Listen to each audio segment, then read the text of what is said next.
ओम शांति। ओम शांति। ओम शांति। बिल्कुल रिलैक्स होकर बैठेंगे। बुद्धि को चारों तरफ से हटाकर पूरा ध्यान भ्रिकुटी के मध्य में। यह मुझ आत्मा का निवास स्थान है। मैं आत्मा इस शरीर द्वारा पार्ट बजाती हूँ।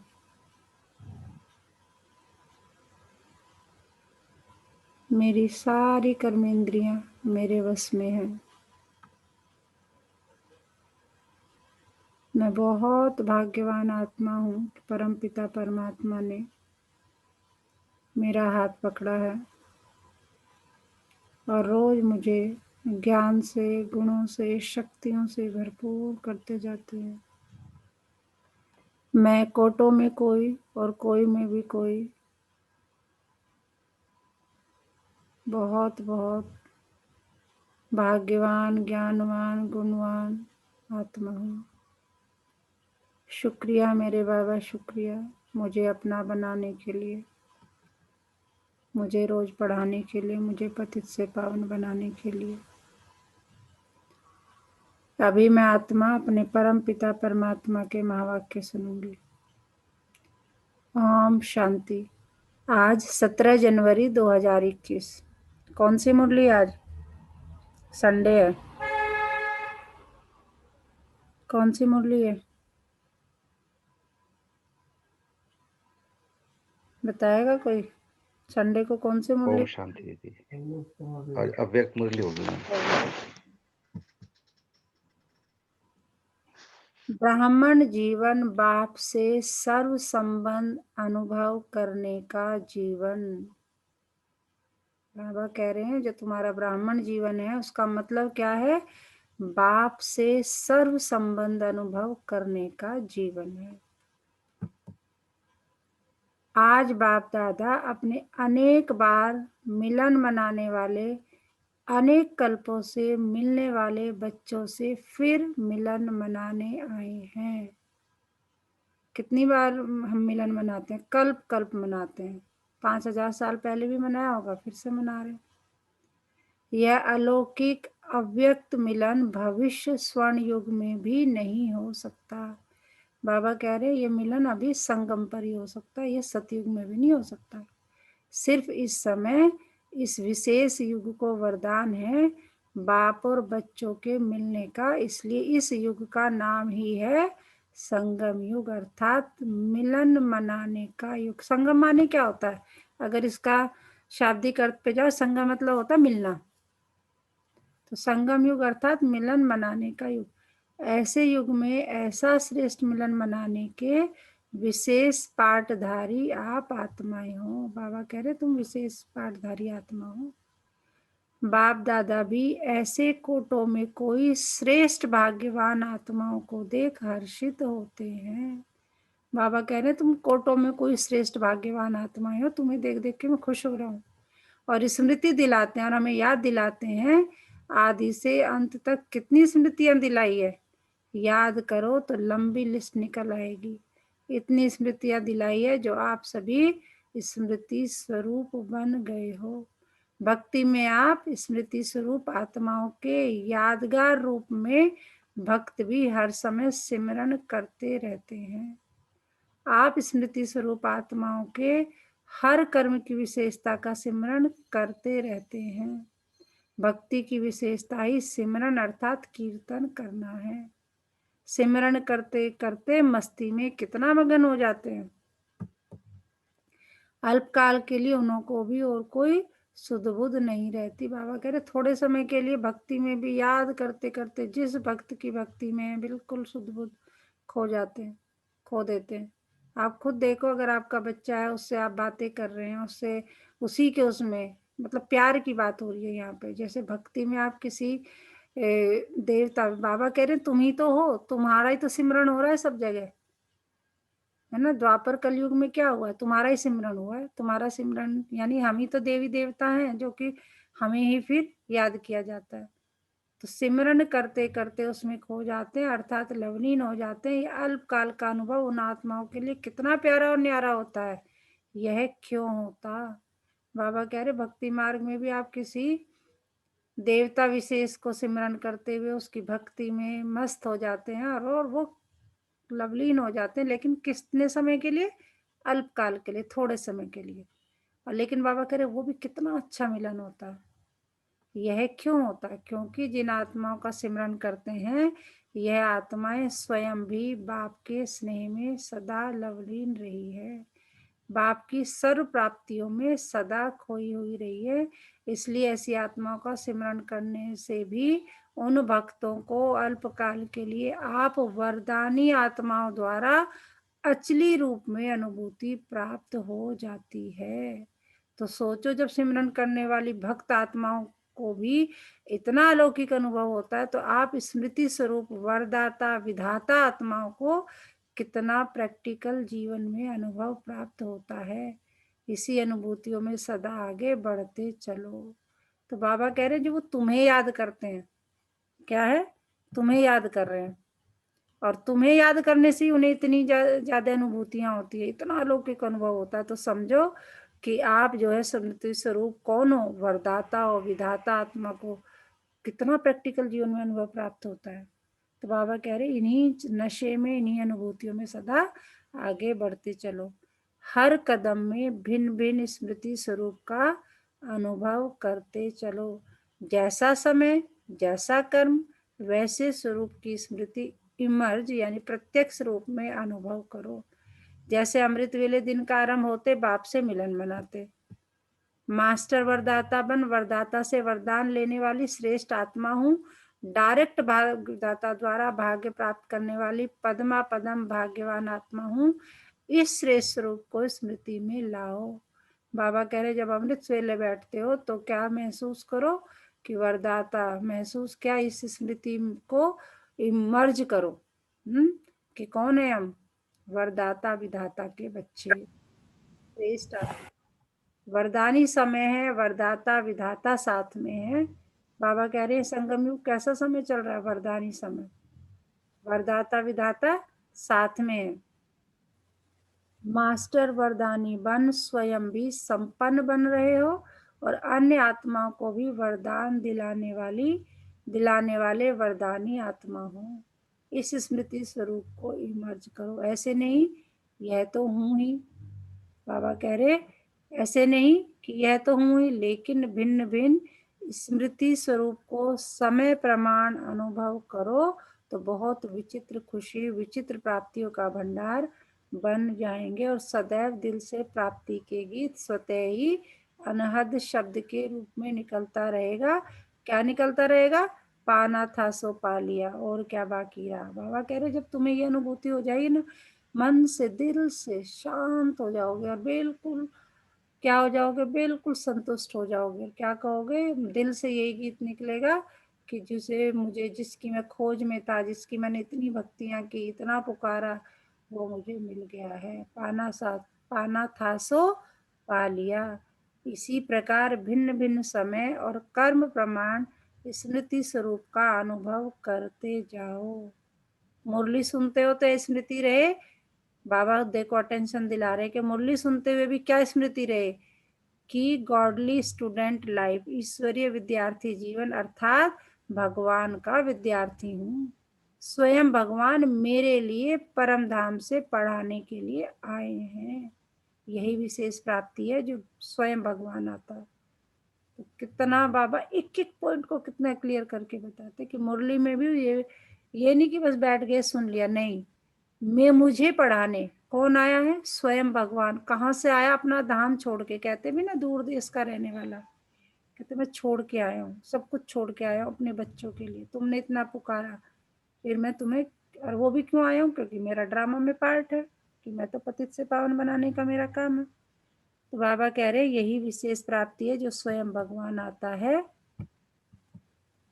इसी स्मृति स्वरूप से जब मुरली सुनते हैं तो बाबा कह रहे जब ये बातें ध्यान करके मुरली सुनते हैं तो कितना नशा होता है।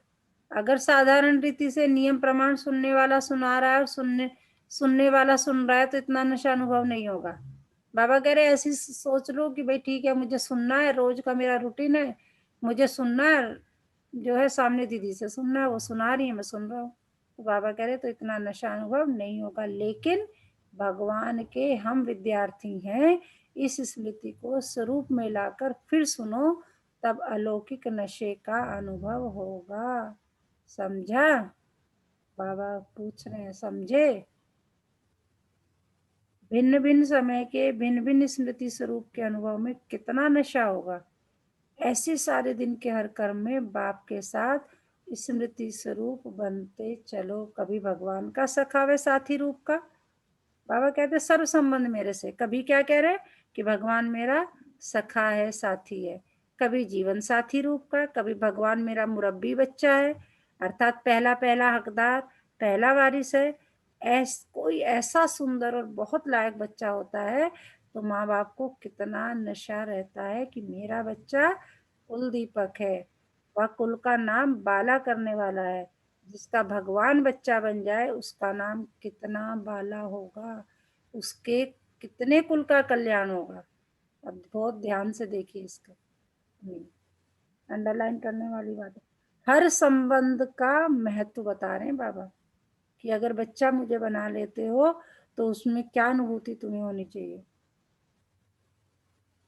तो जब कभी दुनिया के वातावरण से या भिन्न भिन्न समस्याओं से थोड़ा भी अपने को अकेला या उदास अनुभव करो, अंडरलाइन, ये हमारे जीवन में होता ही रहता है कि जब कभी दुनिया के वातावरण से या भिन्न भिन्न समस्याओं से थोड़ा भी अपने को अकेला या उदास अनुभव करो तो ऐसे सुंदर बच्चे रूप से खेलो, सखा रूप में खेलो।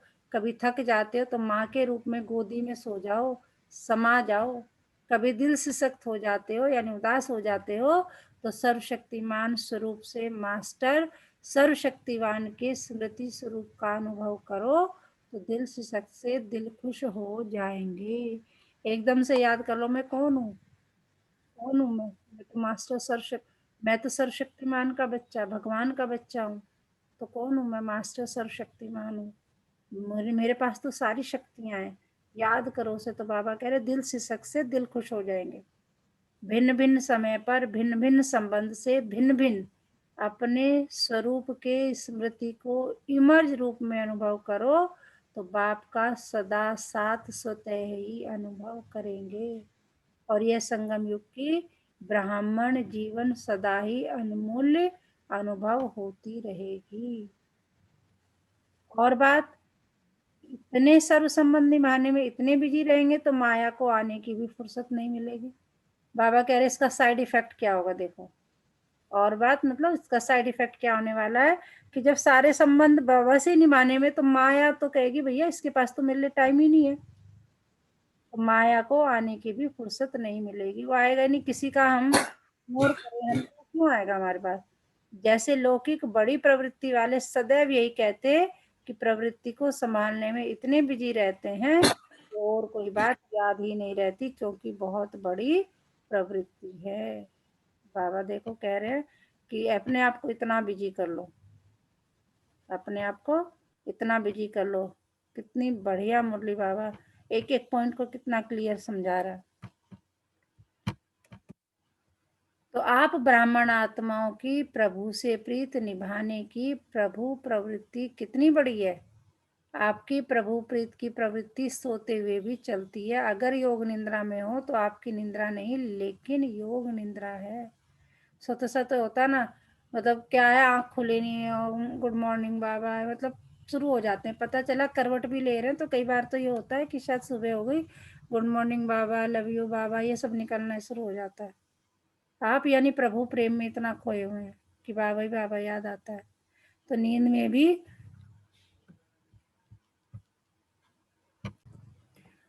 में भी प्रभु मिलन मना सकते हो। योग का अर्थ ही है मिलन। योग निद्रा अर्थात अशरीरीपन की स्थिति की अनुभूति। तो यह भी प्रभु प्रीत है ना। तो आप जैसे बड़े ते बड़ी प्रवृत्ति किसकी भी नहीं है।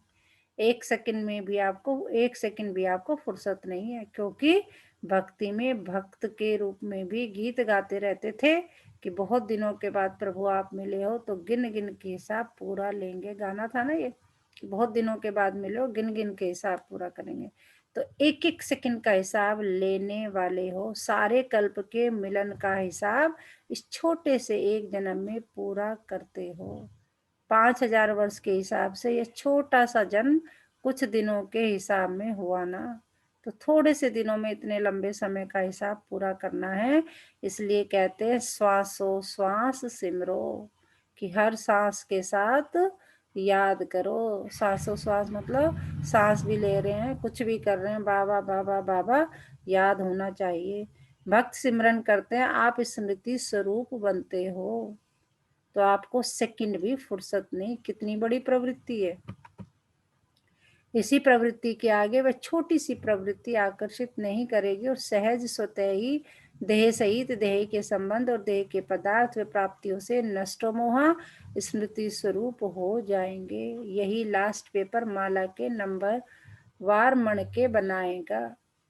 जब अमृत वेले से योग निद्रा तक भिन्न भिन्न स्मृति स्वरूप के अनुभवी हो जाएंगे तो बहुत काल के स्मृति स्वरूप का अनुभव अंत में स्मृति स्वरूप के क्वेश्चन में पास विद ऑनर बना देगा।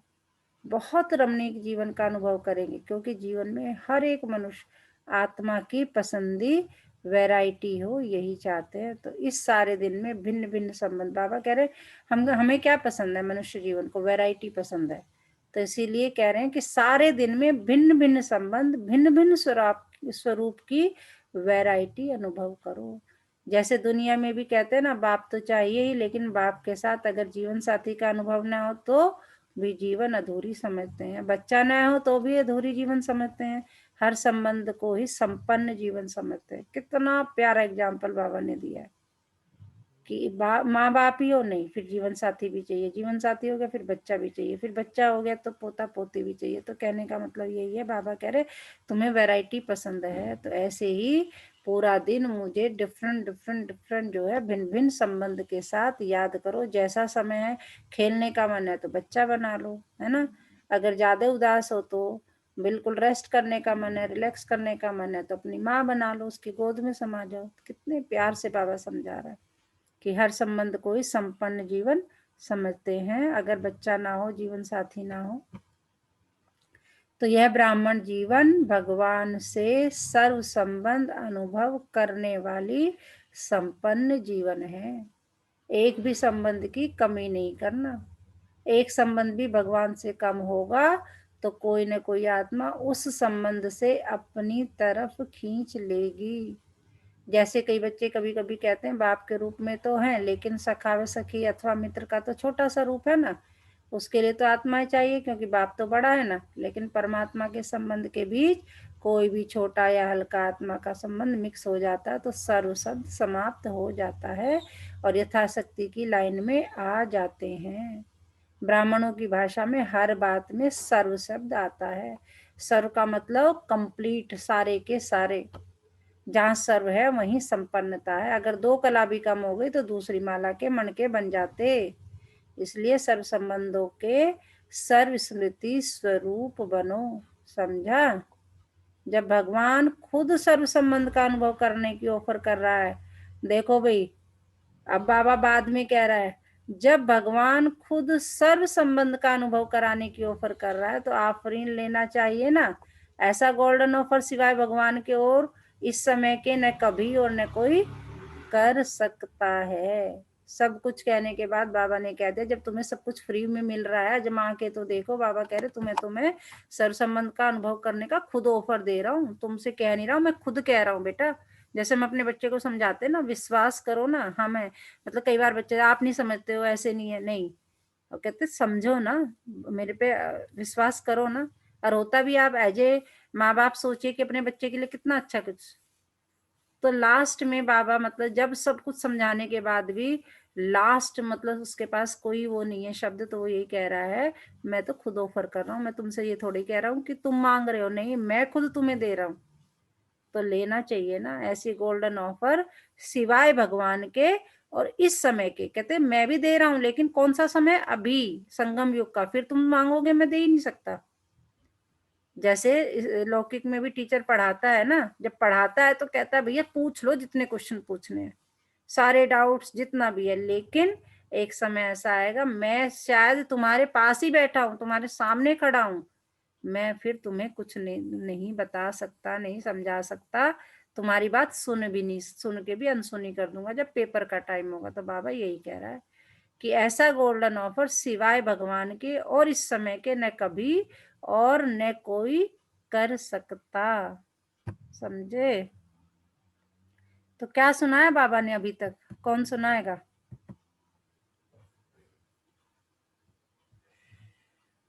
कौन सुनाएगा? क्या सुनाया बाबा ने? ओम शांति। ओम शांति जी। आज बाबा हमें बता रहे हैं कि वास्तव में मुरली का चिंतन करना कैसे है। उसको एक आदत बना करके या एक काम बना करके सुनने का काम नहीं करना है, उससे जुड़ना है, उससे कनेक्ट होना है और उसमें जो ज्ञान मिल रहा है उसे आत्मसात करना है ना।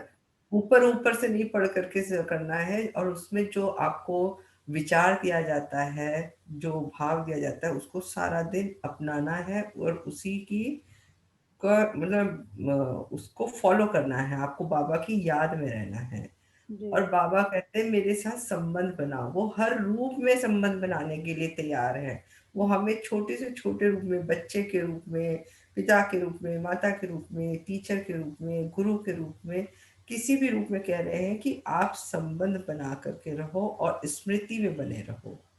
तो भगवान मतलब वो बाबा मुरली में हमें ये बता रहे हैं कि मैं तो खुद आ रहा हूँ तुम्हें, तुमसे संबंध बनाने के लिए, और ऐसी गोल्डन ऑफर सिर्फ भगवान की और कोई नहीं दे सकता है। और ये संगम युग जो है, ये जो संगम टाइम चल रहा है, ये इसी समय संभव है। इसलिए अलर्ट होना है, हमें अटेंशन में रहना है कि बाबा खुद आकर के हमारे साथ संबंध बना रहे हैं। तो हमें खुले दिल से, खुले मन से उनको अपनाना चाहिए और उनकी याद में रहना चाहिए। बहुत अच्छे से एक्सप्लेन किया सुप्रिया जी आपने, वेरी गुड।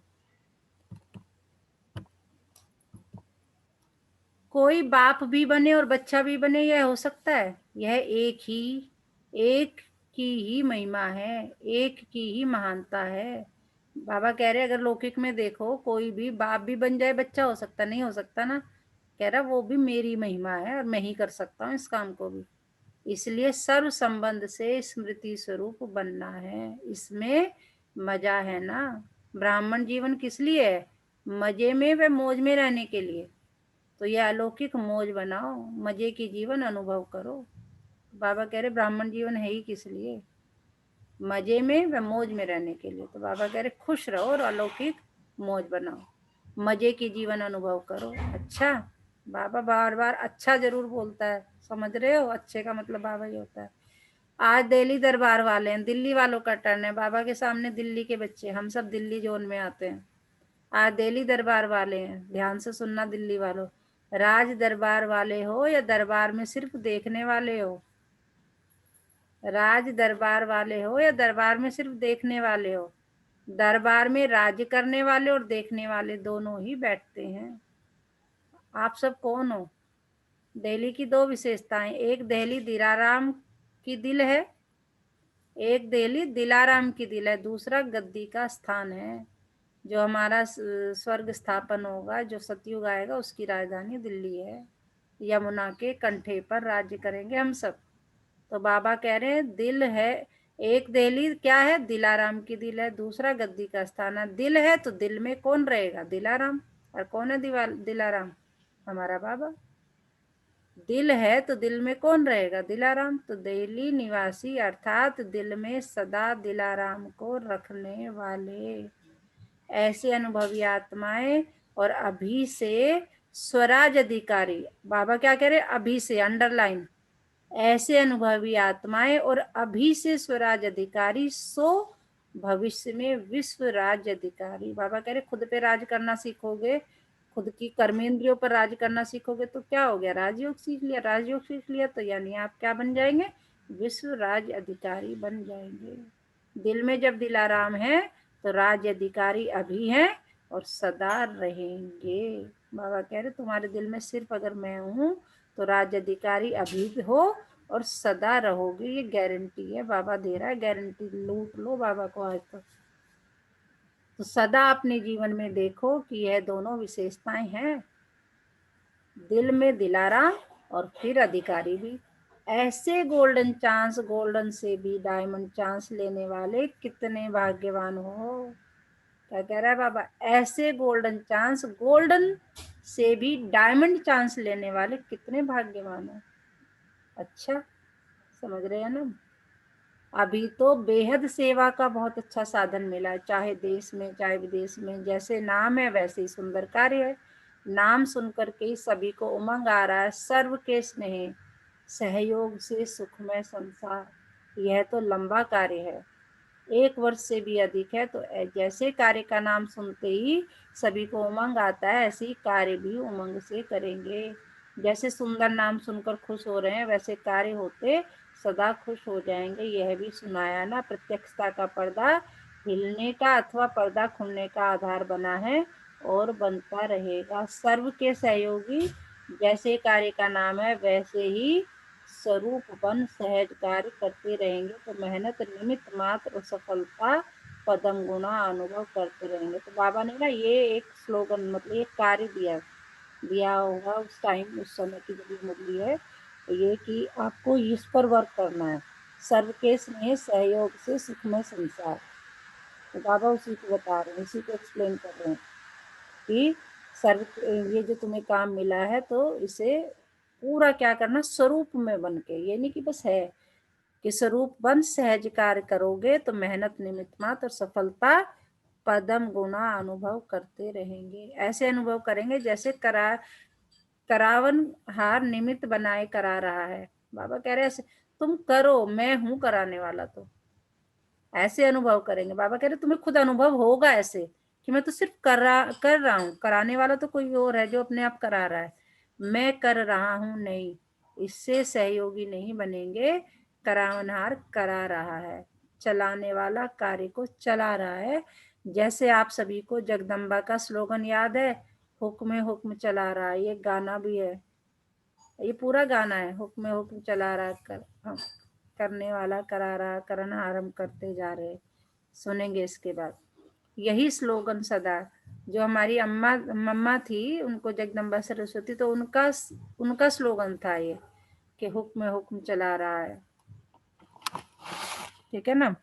तो बाबा कह रहे हो याद है ना, यही स्लोगन सदा स्मृति स्वरूप में लाते सफलता को प्राप्त होते रहेंगे। बाकी चारों ओर उमंग उत्साह अच्छा है, जहां उमंग उत्साह है वहां सफलता स्वयं समीप आकर गले की माला बन जाती है। यह विशाल कार्य अनेक आत्माओं को सहयोगी बनाए समीप लाएगा, क्योंकि प्रत्यक्षता का पर्दा खुलने के बाद इस विशाल स्टेज पर हर वर्ग वाला पाठधारी स्टेज पर प्रत्यक्ष होना चाहिए। हर वर्ग का अर्थ ही है विश्व की सर्व आत्माओं के वैरायटी वृक्ष का संगठन रूप। कोई भी वर्ग रह न जाए जो उलाहना दे। अब बाबा देखो कह रहा है कि किस, मतलब तुम्हें हर किसी को मैसेज देना, कोई भी वर्ग रह ना जाए जो उलाहना दे। हमें तो संदेश नहीं मिला, इसलिए नेता से लेकर झुग्गी झोपड़ी तक वर्ग हैं, पढ़े हुए सबसे टॉप साइंसदान, और फिर जो अनपढ़ है उन्हों को भी है ज्ञान की नॉलेज देना, यह भी सेवा है। तो सभी वर्ग अर्थात विश्व की हर आत्मा को संदेश पहुंचाना है। अब बाबा ने ठोक बजा के कह दिया, इससे ज्यादा क्लियरली कैसे कहेगा। कितना बड़ा कार्य है, कोई कह नहीं सकता कि हमको तो सेवा का चांस नहीं मिलता। चाहे कोई बीमार है तो बीमार की सेवा करो, अनपढ़ों की सेवा करो, जो भी कर सकते हैं वे चांस है। अच्छा बोल नहीं सकते तो मनसा वायुमंडल से सुख की वृत्ति। बाबा कह रहे कुछ बच्चे होते हैं जो ज्ञान नहीं सुना सकते, मतलब वो अपने आप को उतना कंफर्टेबल नहीं महसूस करते, तो बाबा कह रहे बोल नहीं सकते तो मनसा वायुमंडल से सुख की वृत्ति, सुख में स्थिति से सुख में संसार बनाओ। कोई भी बहाना नहीं दे सकता कि मैं नहीं कर सकता, समय नहीं है। उठते बैठते 10-10 मिनट सेवा करो। उंगली भी देंगे ना, कहते हैं ना कि गोवर्धन पर्वत उंगली पे उठाया, वो ये यही है। ये गोवर्धन पर्वत मतलब सतयुग की, इस कलयुग को का विनाश होना और सतयुग लाना, ये अपने आप में गोवर्धन पर्वत उठाना, ये इसका सिंबॉलिक फॉर्म है। तो उसमें उंगली दिखाते हैं, तो बाबा कह रहे ये उंगली दे रहे हो तुम अपना, उंगली तो देंगे ना। कहाँ नहीं जा सकते हो, तबीयत ठीक नहीं है तो घर बैठे करो, लेकिन सहयोगी बनना जरूर है, तब सर्व का सहयोग मिलेगा। अच्छा, उमंग उत्साह देख बाबा भी खुश होते, सभी के मन में लगन है कि अप्रत्यक्षता का पर्दा खोल के दिखाएं। आरंभ तो हुआ ना, तो फिर सहज होता जाएगा। विदेश वाले बच्चों के प्लान्स भी बाप दादा तक पहुंचते रहते हैं, स्वयं भी उमंग में और सबका सहयोग भी उमंग उत्साह से मिलता रहता है। उमंग को उमंग, उत्साह को उत्साह मिलता है। यह भी मिलन हो रहा है तो खूब धूमधाम से इस कार्य को आगे बढ़ाओ जो भी उमंग उत्साह से बनाया है, और भी बाप के सर्व ब्राह्मणों के सहयोग से, शुभकामनाओं शुभ भावनाओं से और भी आगे बढ़ता रहेगा। अच्छा, चारों ओर के सदा याद और सेवा के, अब बाबा देखो कितने प्यार से हमें याद प्यार देंगे। चारों ओर के सदा याद और सेवा के उमंग उत्साह वाले श्रेष्ठ बच्चों को, सदा हर कर्म में स्मृति स्वरूप की अनुभूति करने वाले अनुभवी आत्माओं को, सदा हर कर्म में बाप के सर्व संबंध का अनुभव करने वाले श्रेष्ठ आत्माओं को, सदा ब्राह्मण जीवन के मजे की जीवन बिताने वाले महान आत्माओं को बाप दादा का अति स्नेह संपन्न याद प्यार स्वीकार हो। तो हम भी क्या कहेंगे बाबा को कि हम रूहानी बच्चों की रूहानी माता पिता बाप दादा को याद प्यार, गुड मॉर्निंग, नमस्ते बाबा, नमस्ते, हमारा अति स्नेह संपन्न याद प्यार आप भी स्वीकार करें। तो क्या सुनाया बाबा ने, कोई एक जना और बताए।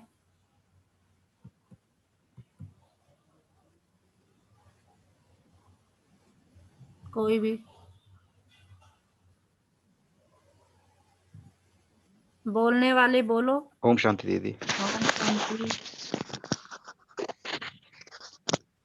मैं पूरी मुरली में बाबा जी कह रहे हैं जी, वो है, बाबा इशारा कर रहे हैं और आज कुछ फोर्स से भी बता रहे हैं कि बच्चे अगर तुमने संगम पर मेरे से संबंध नहीं बनाया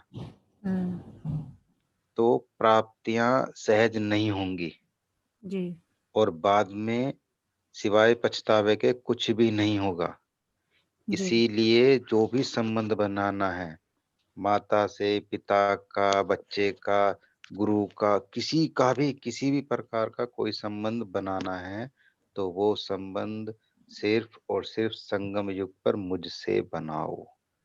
जी, और याद रखो, जो मैं ज्ञान दे रहा हूँ, जो मैं ज्ञान सुना रहा हूँ, यही ज्ञान तुम्हें नर से नारायण बनाएगा। बिल्कुल। सब कुछ चिंताएं, सब कुछ छोड़कर मुझे आजमाओ, मेरी बात को सुनो। जैसे एक पिता अपने बच्चे से कहता है कि मेरी बात सुन, ध्यान से सुन, जो मैं कह रहा हूं उसको सुन। अगर बच्चा उनकी बातों को सुनता है तो सदैव सुखी रहेगा, क्योंकि माता पिता तो अपना सब कुछ अपने बच्चों को देके चले जाते हैं ना। ऐसे ही वो जो हमारे परम पिता शिव हैं, वो जो स्वर्ग की स्थापना कर रहे हैं, सत्युग की स्थापना कर रहे हैं, उसके लिए वो हमें लायक बना रहे हैं और वो हमको ही देंगे। इसके लिए आवश्यक है कि हमें अपना हर संबंध, हर हर प्रकार का संबंध अपने शिव बाबा से बनाना है। बिल्कुल। आज का वरदान, संगम युग पर 1 का 100 गुना प्रत्यक्ष फल प्राप्त करने वाले पद्मा पदम भाग्यशाली भव। बाबा कह रहे संगम का जो 1 सेकंड है ना, वो कितना है, 100 गुना। संगम युग पर 1 का 100 गुना प्रत्यक्ष फल प्राप्त करने वाले वे पद्मा पदम भाग्यशाली भव। संगम युग ही 1 का 100 गुना प्रत्यक्ष फल देने वाला है। सिर्फ एक बार संकल्प किया, मैं बाप का हूं, मैं मास्टर सर्वशक्तिमान हूं, तो मायाजीत बनने का, विजयी बनने के नशे का अनुभव होता है। श्रेष्ठ संकल्प करना यही है बीज और उसका सबसे बड़ा फल, जो स्वयं परमात्मा बाप भी साकार मनुष्य रूप में मिलने आता। इस फल में सब फल आ जाते हैं। स्लोगन, सच्चे ब्राह्मण वह है जिसकी सूरत और सीरत से प्योरिटी की, पर्सनैलिटी व रॉयल्टी का अनुभव हो। देखो कितनी मेहनत, बाबा कह रहे जिसकी सूरत और सीरत से प्योरिटी की, पर्सनैलिटी का, रॉयल्टी का अनुभव हो, वही सच्चा ब्राह्मण है। आज का मीठा मोती, अपने दिल को साफ और सच्चा रखने से ही जीवन में खुशी आती है, क्योंकि दुख के कीड़े गंदगी में ही पनपते हैं। कितनी बड़ी बात है। अपने दिल को साफ और सच्चा रखने से ही जीवन में खुशी आती है, क्योंकि दुख के कीड़े गंदगी में ही पनपते हैं। आज पूरा दिन किस समान में रहना है? मैं भगवान से सर्व संबंध अनुभव करने वाली आत्मा हूँ। मैं भगवान से सर्व संबंध अनुभव करने वाली आत्मा हूँ, क्योंकि एक भी संबंध की कमी अगर रह गई तो उस संबंध से वो संबंध मुझे अपनी तरफ खींचेगा। बच्चे की कमी रह गई तो बच्चे खींचेंगे, गुरु की कमी रह गई तो गुरु खींचेगा, कोई भी एक कमी रह गई तो। आज पूरा दिन इसी समान में रहना है। मैं भगवान से सर्व संबंध अनुभव करने वाली आत्मा हूँ। अच्छा, ओम शांति।